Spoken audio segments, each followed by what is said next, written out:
let me share the screen. Okay.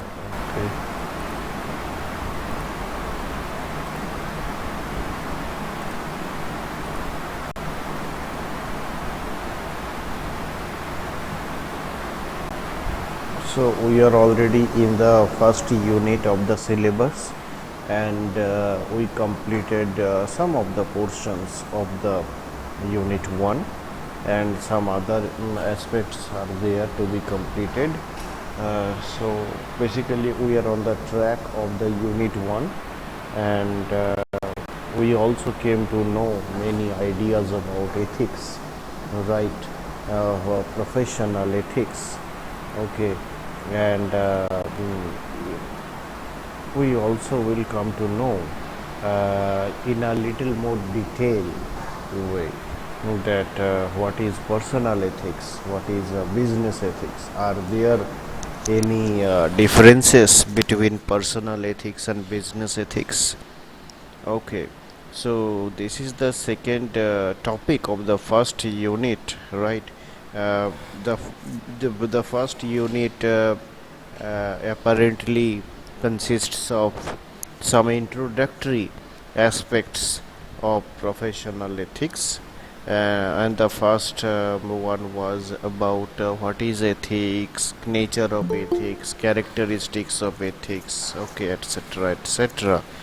Now, after those introductory sections of the unit 1, there is another important aspect, that is personal and business ethics.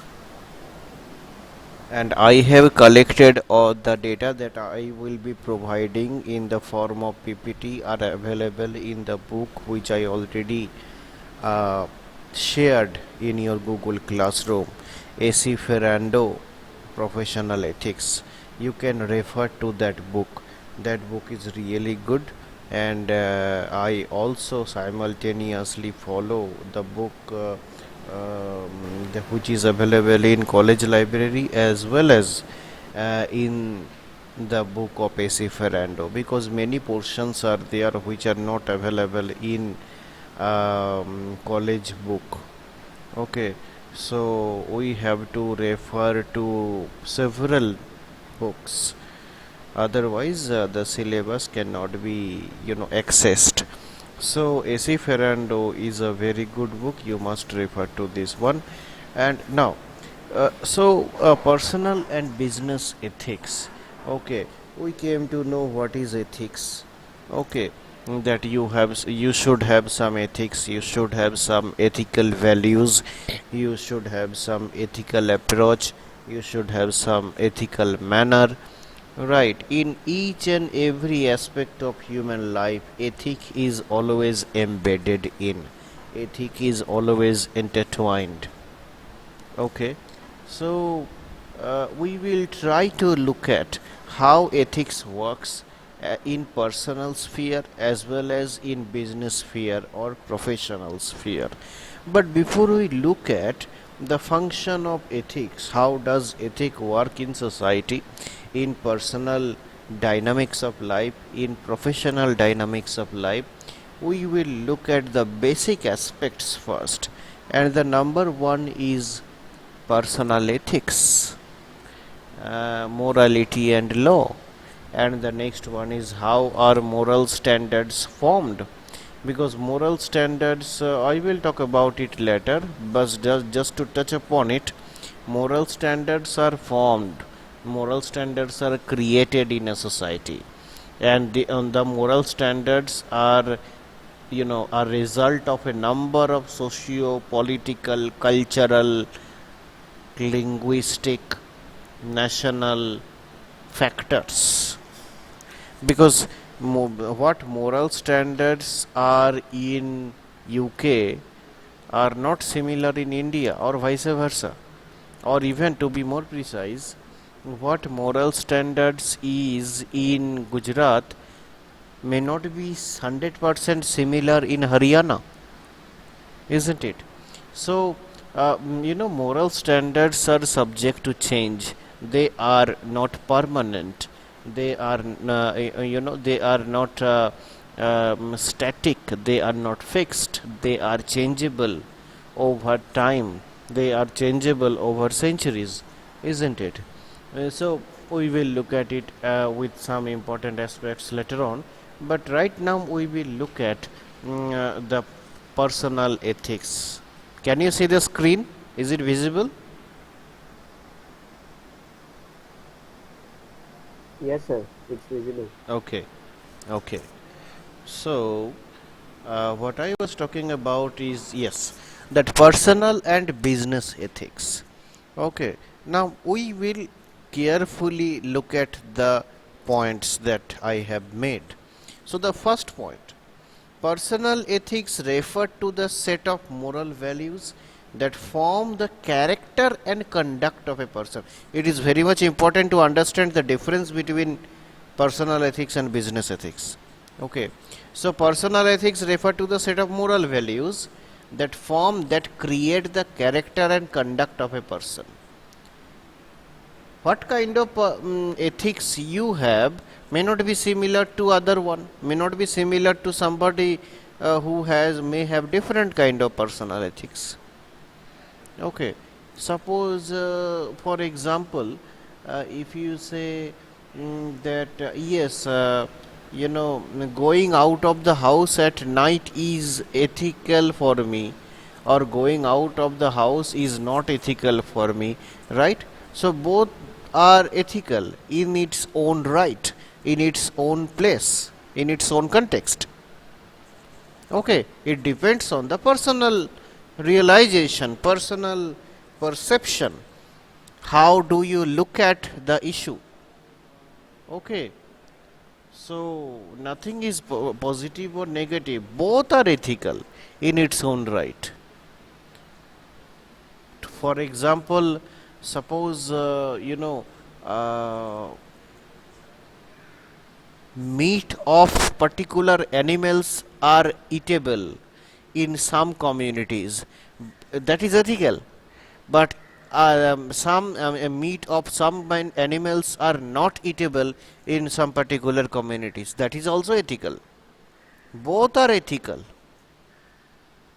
Okay, so personal ethics refer to a set of moral values. Moral values is not the same. Moral values are never the same. What morals are for you may not be the morals for me. Same. No, it cannot be same. It might change. It will change. Even the difference between person to person is not enough. Even we should say that what moral values you had in your childhood are same till now. What moral values that you are carrying right now will remain permanent. Your moral values can change automatically. Your perception of life right now might change in the future. Obviously, in future many factors will come. You will witness many kind of experiences at different levels, different types, and your moral values may be subject to change. So moral values are changeable. So the point is that personal ethics refer to the set of moral values that form the character and conduct of a person. Okay, so it just constitutes the personality, the individual personality.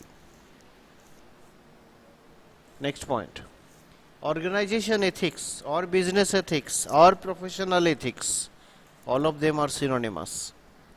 Organization ethics, on the other hand, describes what constitutes right and wrong, or good and bad, in human conduct in the context of an organization. Suppose you are working in a particular organization, be it a college, be it a university, be it a company of any kind, be it an organization of any kind. There must be a rule book, maybe constitution, maybe policy book, maybe guideline, maybe manual, whatever name it will be, it is ultimately the rule book that you have to follow simply.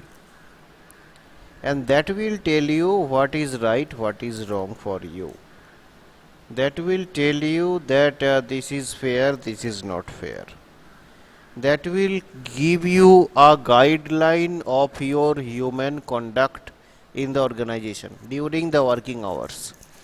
That you, if that is a college and if you are a teacher, then you cannot do these things.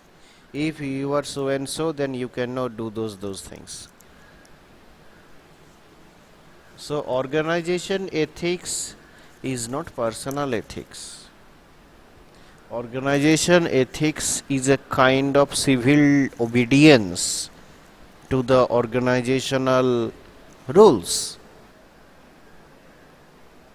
Okay, so personal ethics is a set of values that you acquire, that you accumulate, you experience from multiple sources of your life, from social, cultural, linguistic, national, visual, media, and nowadays many forms, many, you know, we say these are narratives, these are ways of looking at the world.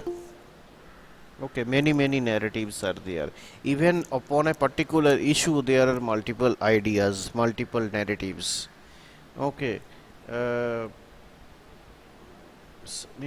there is a particular issue, and different media's news stories can be popped up, can be cooked up, can be fried up, isn't it? That there is no such thing, but some nonsensical techniques of media will zoom in and zoom out, zoom in and zoom out, zoom in and zoom out, to God knows what to come out with. Okay, so that is the point actually. So coming back to our discussion, that there is a difference between personal ethics and business ethics. Personal ethics is an outcome or is a realization of a set of values that our parents teach us, that our society teaches us, that our language teaches us, that our nation teaches us, that everything that surrounds your life teaches us, and that create a kind of character. Okay, okay. So and organization ethics on the other hand is a kind of guideline manual which you must be aware of, and that will tell you what is right for you, what is good for you, what is bad for you. Basically the human conduct, that your performance should be obedient to the guideline. It is concerned with the issue of morality that arises in any situation where employers and employees come together for the specific purpose of producing commodities or rendering services for the purpose of making a profit. Okay, so this very idea, ethics, be it personal, be it business, be it professional, this idea is interconnected with morality. And what is morality? Morality arises in any kind of situation. Okay, there are multiple levels of morality, of course, but personal morality is different, organizational morality is different. You can apply these two in case of personal business ethics. As we came to know that personal ethics, business ethics are different, so personal morality is different, business morality is different. Okay, and they need to come together, they need to perform hand in hand for a better purpose, for a good cause of producing commodities, products, services, policies, so that you can make money and make profit and serve to the society by and large. Okay, so this is the apparent demarcation of personal and business ethics. Okay, and since we just touched upon the idea that yes, ethics is interconnected with morality, and morality is something which arises in any kind of situation. It is not time based happening. Okay, it may spring up at any time in the course of a life. So that's why we will try to look at morality in a little bit broader perspective. That what morality is. You have some morality. We always, there is a very nice expression that is called lip service. Okay, lip service, LIP service.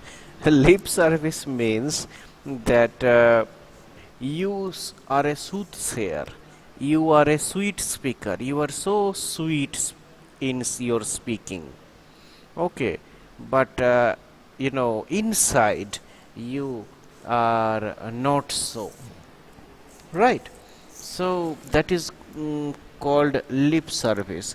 That yes, we will do a great job, don't worry about it, everything will be done, everything will be done, everything will be done. So this is called lip service. Okay, so we always apply this lip service to anyone, that I have some morality, he has some morality, morality must be there. But ultimately we must think about what morality is actually. What is morality? Is morality universal? Is morality same? Is whatever morality you have is very much similar to my morality? Is not your morality subject to change in future in time? So these questions should come in the mind. Now the next topic, as you can see, that is morality and law. We will look at what is morality and law as well. So philosopher James Rachel suggests two criteria fulfilling a minimum conception of morality. One is reason, another is impartiality. Okay, so morality is not different from rationality, reasonability, ability to rationalize, that is rationality. So morality includes two conceptions, reason and impartiality. Impartiality means that you are not biased to any group, to any party, to any particular thought, to any particular ideology, to any particular discourse, to any particular powerful narrative. No, you are not biased. You are unbiased. You are impartial. Then you have moral. Okay. So reason and impartiality, these 2 points ये याद रखना है, exam के लिए important है. What are the 2 criteria of morality? Reason and impartiality. Next point. By the use of reason, Rachel's means that a moral decision must be based on reasons acceptable to other rational persons. Reason कैसा होना चाहिए, ये भी समझना पड़ेगा कि मेरे लिए जो रीजनेबल है तुम्हारे लिए भी वो रीजनेबल होगा, कोई गारंटी नहीं है. What ever reasonable sounds for me may not sound for you. मेरे लिए रीजनेबल है सुबह 7 बजे उठना, तुम्हारे लिए 11 बजे उठना रीजनेबल हो सकता है. मेरे लिए रीजनेबल है दोपहर को 1 बजे लंच करना, दूसरे के लिए 12 बजे हो सकता है, 3 बजे हो सकता है. There are no set rules. What are the things that qualifies something to be a reason?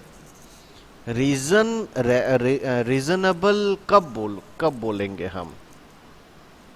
When it will qualify itself to be reasonable. Okay, are you getting the point? मतलब कि ये reasonable नहीं है, तो क्या क्या चीजें चाहिए? What are the ingredients in which you will qualify something to be reasonable? तो वो ingredient जो होता है, क्या क्या ingredient होता है? जो लॉजिकल हो, सिस्टेमेटिक हो, प्रॉमिसिंग हो, रिजल्ट ओरिएंटेड हो, वही रीजनेबल होता है. जैसे मान लो सपोज अगर एक बच्चा मान लो गाना बजाना करता है, लेकिन उसके पेरेंट पसंद नहीं करते वो चीज़, तो बोलता है मैं गाना बजाना ही करूँगा, पढ़ाई वढ़ाई नहीं करूँगा, या तो मैं करूँगा फेल नहीं होऊंगा पास हो जाऊँगा, लेकिन मुझे इस लाइन में ज़्यादा इंटरेस्ट है। एंड हीज और हर पेरेंट्स सेड दैट इससे क्या होगा, क्या मिलेगा, कितना पैसा आएगा, क्या होगा इसमें। तो it is not reasonable for his और हर पेरेंट्स। लेकिन द पर्सन पर जो है that is reasonable for him और her. So there are no any universal ingredients for any singular type of reason. There are multiversal types of reasons. There are no universality. Now we should come out of this, closet. यहाँ से निकलना थोड़ा ज़रूरी है कि there is no such universal thing, one, singular. There is no uni. There is multiversal. So no universality but multiversality. Okay?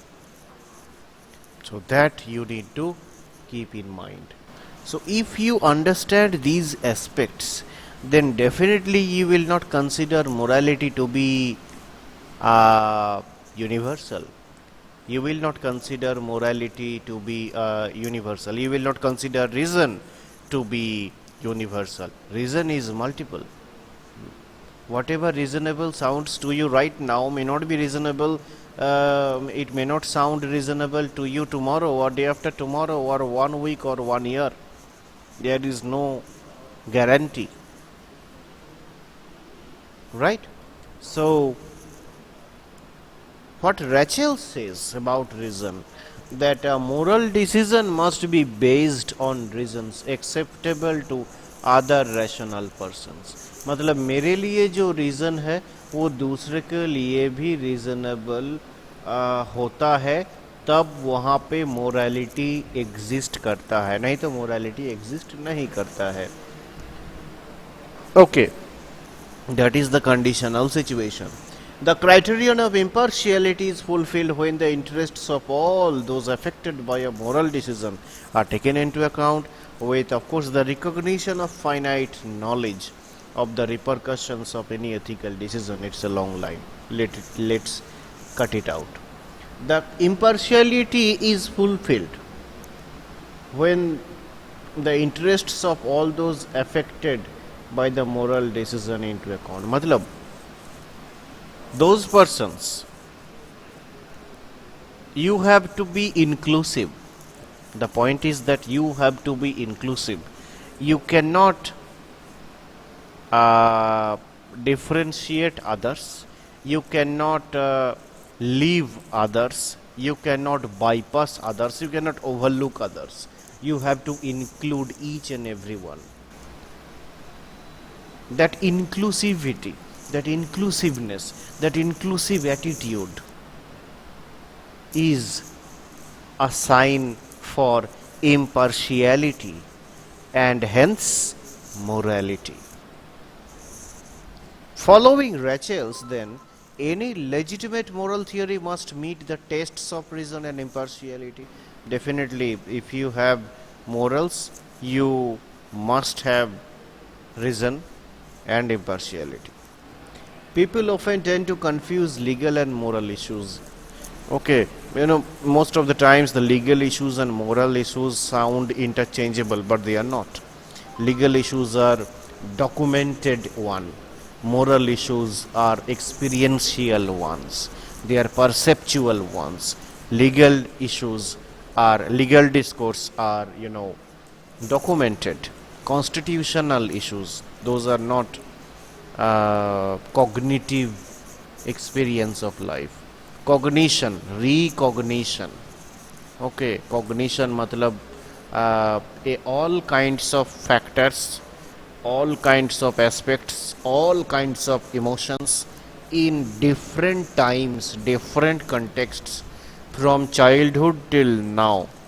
the complex assemblage of experience that you have come up with is your experience, is the experience, and this experience is called cognition. Okay, so that is there, that is called cognitive approach to life. Anyway, so yes, legal issues and moral issues sound interchangeable, it look interchangeable, but they are not interchangeable. We should keep a distance between the two different factors. These are two different things I already mentioned. Breaking an unjust law is not necessarily immoral, isn't it?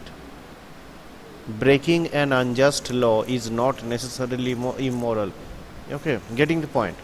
That suppose you break the rule of a traffic in a city, that will not become immoral, right? That may become illegal to a certain extent, but that does not qualify to be immoral. Gandhiji, for example, Gandhiji during his Dandi Yatra broke the law the British made in India to the effect that one who produced salt would have to pay a tax. That may sound illegal, but that is not at all immoral. His civil disobedience movement also was meant to disobey or to break the British made law. So it's all about legal discourses, legal you know cross agreement in India and British. Okay, so again, if you look at the top, morality and law, then definitely you might you should know that yes, morality has these issues, law has some other issues. They are not similar. They may sound identical at times, but they have separate analysis. Okay, so now we will see that William Shaw, in his book Business Ethics, he focuses on two contexts. What are the two contexts? Okay, look at the line carefully. They may look slippery at first glance. An action can be illegal but morally right. Okay, I will ask you. I will ask anybody. Look at it carefully. Read on your own. An action can be illegal but morally right. I will not explain now. I will explain after listening some of your ideas about it. So read it twice, thrice, and I will ask you just after some time. An action can be illegal but morally right. For instance, during the freedom struggle, many wanted freedom fighters, criminals according to the colonial rulers. So those freedom fighters had hidden themselves in the houses of patriotic Indians to save themselves from persecution and imprisonment. Though this was against the British law in India, this patriotic deed of freedom loving Indians was no doubt an admirably brave and moral action. So, tell me, William Shaw focuses on two contexts. One context is this one. An action can be illegal but morally right. Getting the point? Okay. Let me have a quick chat with somebody who will explain it. Sahebaz?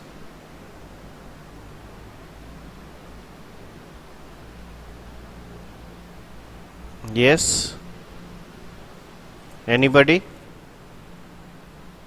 Your views on the first context? An action can be illegal but morally right. Doesn't it sound ambiguous? Doesn't it sound little bit creepy? An action is illegal but morally right. What is your view? Amit?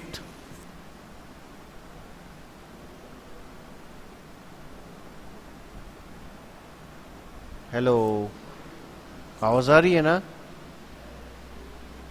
ये sir no reply please. ऐसा नहीं होना चाहिए कि मैं खुद ही बके जा रहा आ रही है सर, आ रही है। हूँ। Okay okay, good good good good. तो कौन बताएगा?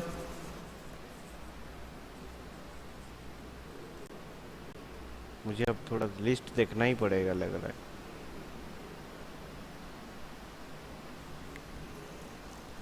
दीप Patel,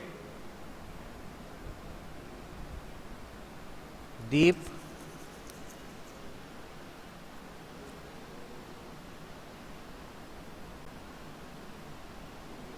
no.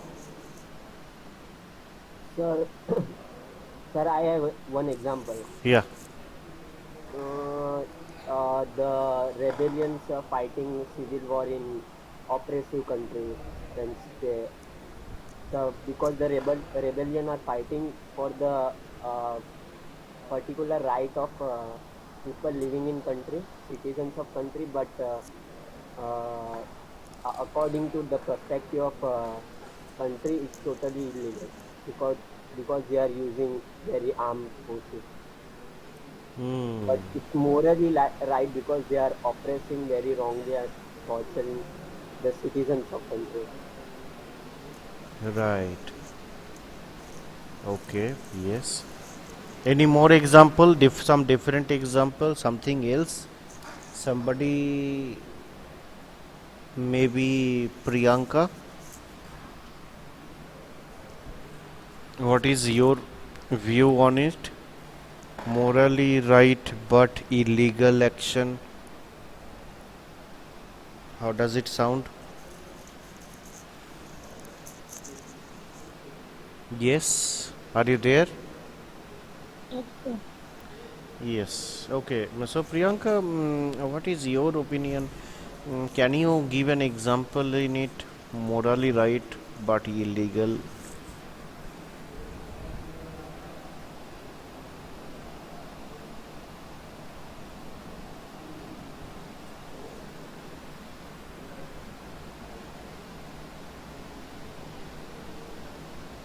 Or Varunta, you can also say something on it.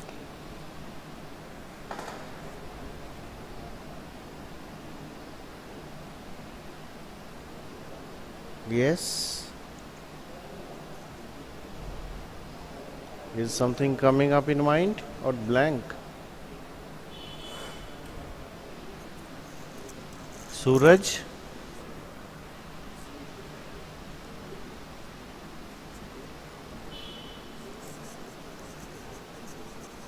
others?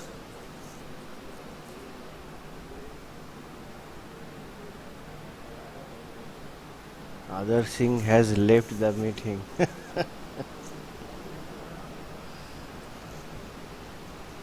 Anybody else? Eljiva? Yes, sir. Yes. Your view on it? So one example came to mind. I think everyone has seen the movie Bajrangi Bhaijaan.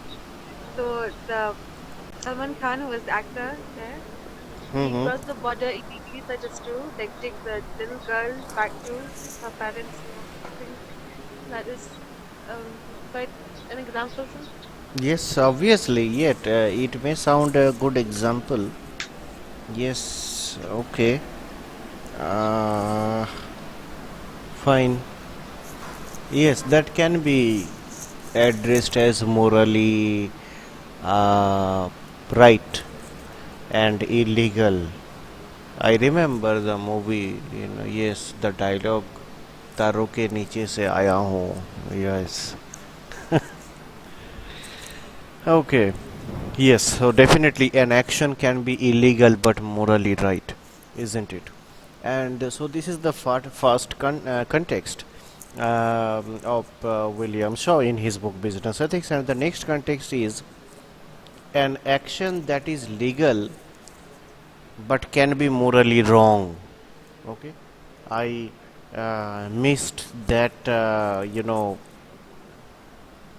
a word that लिखना भूल गया हूँ. An action that is legal but होगा but can be morally wrong. For instance, a profit earning company anxious to retain its top brass may sack hundreds of its workers to save enough money to pay the former with a view to getting their guidance and managerial expertise. Okay, so this act may be perfectly legal but morally unjustified. Okay, there are many aspects you can find example for this. An action that is legal but can be morally wrong. Can you give one example on it? Chaibaz, what comes up in your mind? Action that is legal but morally wrong.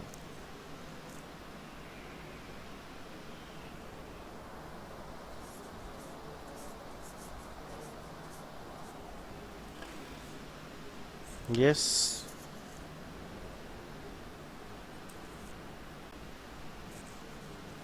Action that is legal but morally wrong.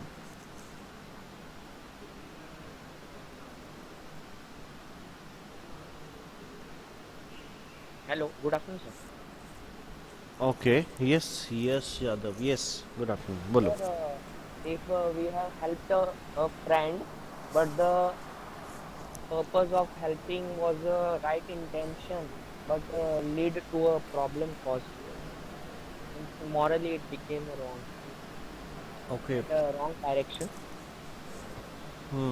So, can you give an example upon something that this is how it happens?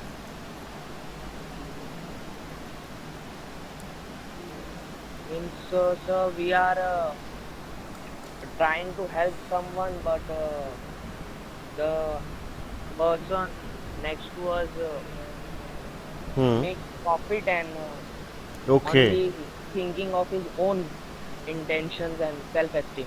Yes. Yes. Very good. Very good. Thank you, sir. Okay. So, an action that is legal but morally wrong. Okay. Many factors are there. That suppose you are helping somebody and you are not aware of how the is the person grateful to you, is the person happy for what you have done, or is the person making profit out of your help and you are unaware of it. So in on the part of that person whom you are helping, is not morally fair, though it may sound illegal at certain terms and conditions. Okay, so these are the two contexts which William Shaw in his book Business Ethics talked about, which they are very much important. Okay, so yes, so I raised this class this much for today because so today what are the points? Today's points are very important for coming exams wherever or however. Okay, these are important topics. That what are the differences between business ethics and personal ethics? Then is morality interconnected with ethics or are they separate? What are the differences between legal issues and moral issues? What are the differences between legal ethics and moral ethics? And of course, informative questions like what are the two contexts of William Shaw's book Business Ethics? Explain the two contexts. Okay, so these are very important questions, and by today evening, I will create a assignment class for all of you, and today we will, I will give you the assignment 1, and these questions will be posted in the group. If somebody is not enrolled in the Google Classroom group, please enroll yourself in the group. Ask your friends and get the code, Google Classroom code. Enroll yourself. I already posted some materials and of some video lectures in the form of my YouTube channel. And So, sir, are you uploading the content in same stream that we used to use in third sem or second sem? mhm. So, sir, can't you create a new stream? So, already have left that. You left the group? Yeah, sir, that Google Classroom stream I'm talking about. हाँ हाँ, Google classroom ही बता रहा हूँ. Google class, get the Google classroom code again. Sir, it's very hard to find among the friends. Is it so? Okay, just give me a second. I will make it simple from hard. Sir, it's more feasible that you will create a new stream. So, more people have that maybe. I already, that was new. That was created just a couple of weeks ago. And Sir, then I will try to ask my friends. see, the code is RXOADVQ.